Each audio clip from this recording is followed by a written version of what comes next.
எனக்கொரு மகன் பிறப்பான், அவன் என்னை போலவே இருப்பான்.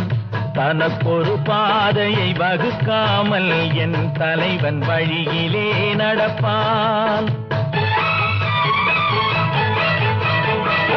எனக்கொரு மகன் பிறப்பான், அவன் என்னை போலவே இருப்பான்.